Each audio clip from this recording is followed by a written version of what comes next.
Hello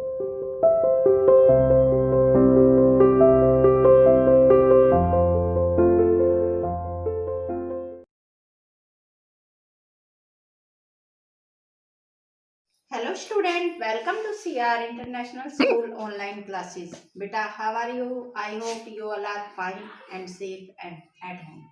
बेटा, हम कक्षा 8वीं विषय हिंदी में पाठ 6 पढ़ रहे थे और अब हम आगे पढ़ेंगे। अपनी अपनी बुक ओपन कीजिए। 20वीं शताब्दी के पूर्वार्ध, पूर्वार्ध क्या होता है? पूर्व के आधे में टैगोर और गांधी निसंदेह भारत के दो विशिष्ट और प्रभावशाली व्यक्तित्व थे। उनकी समानताओं और विषमताओं की तुलना से हम बहुत कुछ सीख सकते हैं। कोई दो व्यक्ति अपनी बनावट और मिजाज में एक दूसरे से इतने भिन्न नहीं हो सकते। टैगोर संभ्रांत कलाकार थे जो सर्वहारा के प्रति सहानुभूति के कारण लोकतंत्रवादी हो गए थे। सर्वहारा है सभी के लिए। गांधी जो विशेष रूप से जनता के आदमी थे, भारतीय किसान का साकार रूप थे और भारत की दूसरी प्राचीन परंपरा का प्रतिनिधित्व करते थे। यह परंपरा संन्यास और त्याग की परंपरा थी। टैगोर मूलतः विचारक थे और गांधी जी अनवरत कर्मठता के प्रतीक थे। टैगोर क्या थे? वो एक विचारक थे और गांधी जी कर्मठ थे। दोनों की अपने अपने ढंग की विश्व दृष्टि थी। इसके साथ ही दोनों पूरी तरह भारतीय थे। वे दोनों भारत के अलग अलग पक्षों का प्रतिनिधित्व करते थे जो एक दूसरे के पूरक थे। अपनी आध्यात्मिक और राष्ट्रीय विरासत में हिंदू मध्य वर्ग की आस्था को बढ़ाने से श्रीमती एनी बेसेंट का जबरदस्त प्रभाव पड़ा। इन सब में एक आध्यात्मिक और धार्मिक तत्व था, लेकिन साथ ही उसके पीछे सुदृढ़ राजनीतिक पृष्ठभूमि भी थी। उदयमान मध्यम वर्ग का झुकाव राजनीतिक था। वह किसी भी धर्म की तलाश में नहीं था। उसे पकड़ने के लिए सांस्कृतिक आधार चाहिए था, कुछ ऐसा जो उनमें आत्मविश्वास पैदा करता और उस नैराश्य और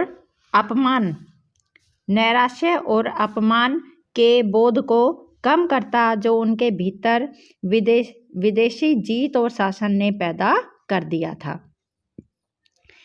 उनके अंदर अपमान का बोध किसने पैदा किया था? विदेशियों ने। हर देश में राष्ट्रीयता के विकास के साथ धर्म के अलावा यह तलाश अपने अतीत की ओर जाने की प्रवृत्ति होती है। भारत का अतीत अपनी संपूर्ण सांस्कृतिक विविधता और महानता के साथ सब भारतीयों की साझी विरासत है। हिंदुओं, मुसलमानों, ईसाइयों और अन्य लोगों की भी और उन्हीं के पूर्वजों ने इनके निर्माण में सहयोग दिया था। बाद में दूसरे मतों में धर्म परिवर्तन कर लेने के कारण वे इस विरासत से वंचित नहीं हो जाते। प्राचीन दर्शन और साहित्य, कला और इतिहास ने कुछ सांत्वना दी। राजा राम मोहन राय, दयानंद, विवेकानंद और अन्य लोगों ने नए विचारधारात्मक आंदोलन चलाए। इन सब ने कुछ नए विचारों वाले आंदोलन चलाए।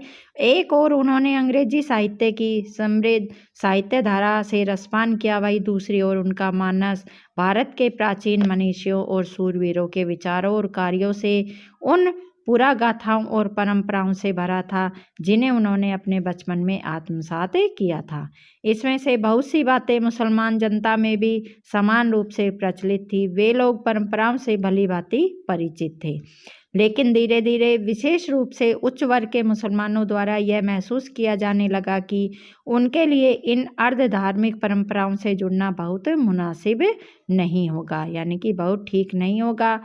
इन परंपराओं को बढ़ावा देना इस्लाम की भावना के विरुद्ध होगा।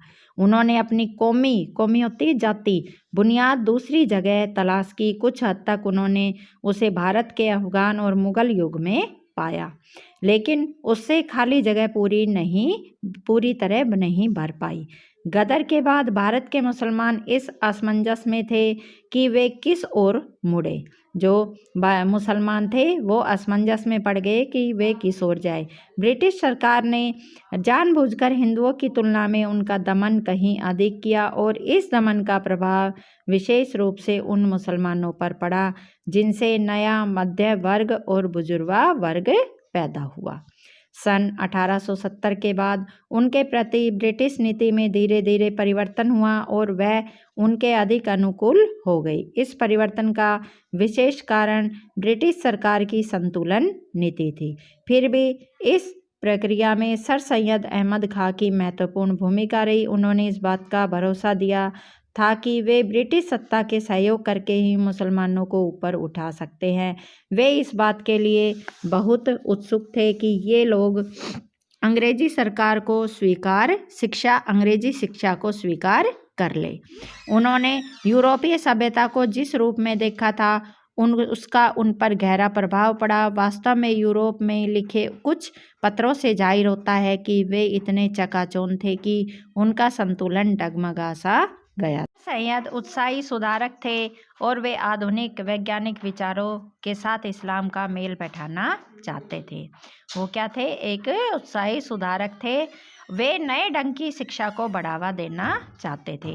राष्ट्रीय आंदोलन के आरंभ से वे भयभीत हुए क्योंकि उनका विचार था कि ब्रिटिश अधिकारियों का किसी भी तरह का विरोध करने के कारण उन्हें अपने शैक्षिक कार्यक्रम में उनकी सहायता नहीं मिलेगी। उन्हें यह सहायता जरूरी मालूम होती थी, इसलिए उन्होंने मुसलमानों में ब्रिटिश विरोधी भावना को कम करने की कोशिश की और उन्हें नेशनल कांग्रेस से, जो उस समय आकार ले रही थी, हटाने की कोशिश की। जो उन्होंने जिस अलीगढ़ कॉलेज की स्थापना की उसका एक घोषित उद्देश्य था भारत के मुसलमानों को ब्रिटिश ताज की योग्य और उपयोगी प्रजा बनाना।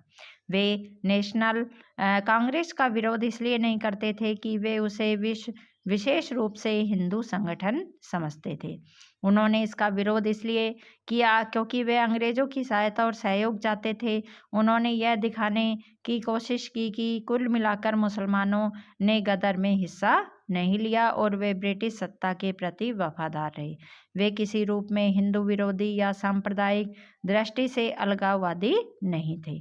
उन्होंने कहा, याद रखो, हिंदू और मुसलमान ये शब्द सिर्फ धार्मिक अंतर बताने के लिए है। जो हिंदू और मुसलमान शब्द है वो क्या बताने के लिए? धार्मिक अंतर। वरना सब लोग, चाहे वह हिंदू हो या मुसलमान हो, यहाँ तक कि ईसाई हो, जो भी इस देश में रहते हैं, इस दृष्टि से वे क्या है? सब एक ही राष्ट्र के लोग हैं। सर सैयद अहमद खां का प्रभाव मुसलमानों के उच्च वर्ग के कुछ लोगों तक सीमित था। उन्होंने शहरी या देहाती आम जनता के से संपर्क नहीं किया। सर सैयद के कई योग्य और उल्लेखनीय सहयोगी थे। सर सैयद अहमद अपने प्रयत्न में इतनी दूर तक सफल हुए कि मुसलमानों में अंग्रेजी शिक्षा आरंभ हो गई। उनका दिमाग राजनीतिक आंदोलन से हट गया। एक मुस्लिम एजुकेशनल कॉन्फ्रेंस शुरू की गई और उसने नौकरियों और दूसरे पेशों को उभरते हुए मध्य वर्ग के मुसलमानों को आकर्षित किया। यह बात ध्यान देने की है कि गदर के बाद वे समय में भारतीय मुसलमानों में जितने विशिष्ट लोग थे उनमें सर सैयद भी शामिल है। सभी ने पुरानी परंपरागत शिक्षा पाई थी। हाँ, उनमें से कुछ लोगों ने बाद में अंग्रेजी का ज्ञान हासिल किया। नई पश्चिमी शिक्षा ने तब भी उनके बीच कोई उल्लेखनीय व्यक्तित्व पैदा नहीं किया।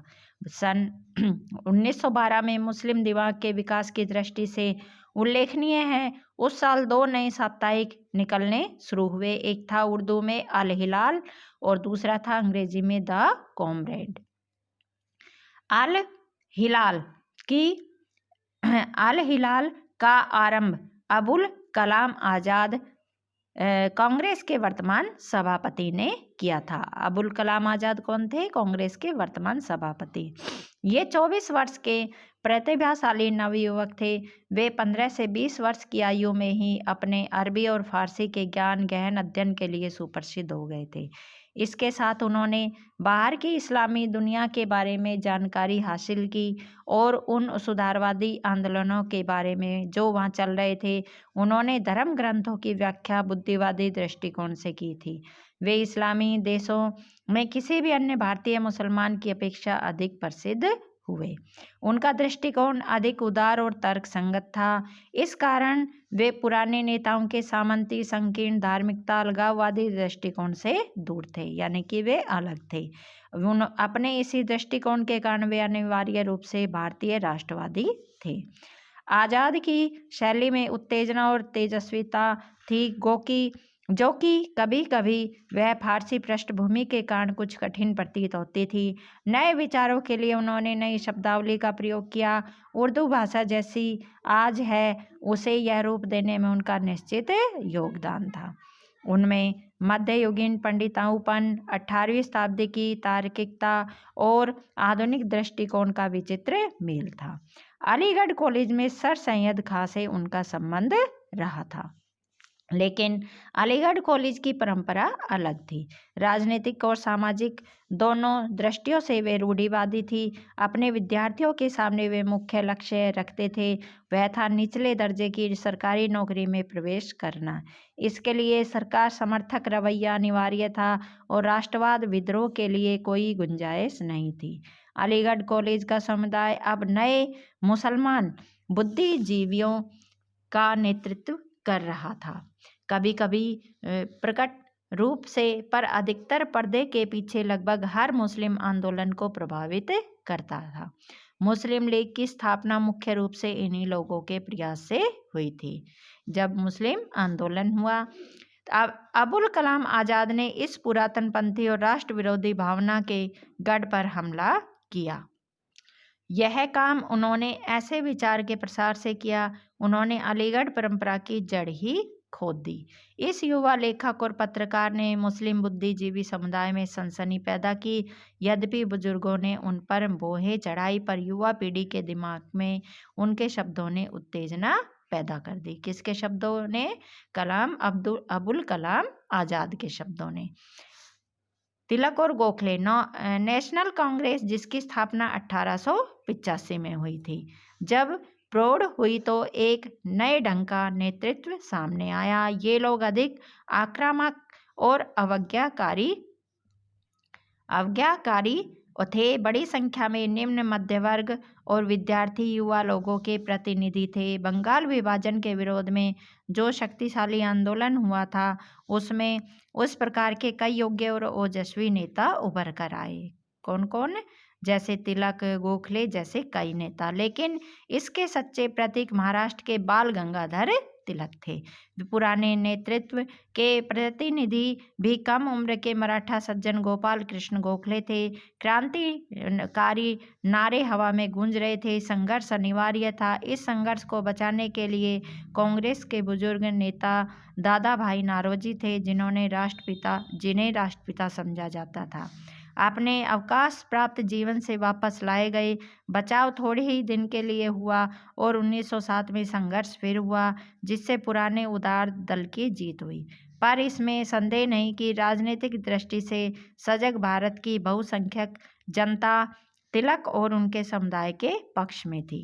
कांग्रेस का यह महत्व काफी कुछ घट गया और बंगाल में हिंसक गतिविधियां सामने आ रही थी।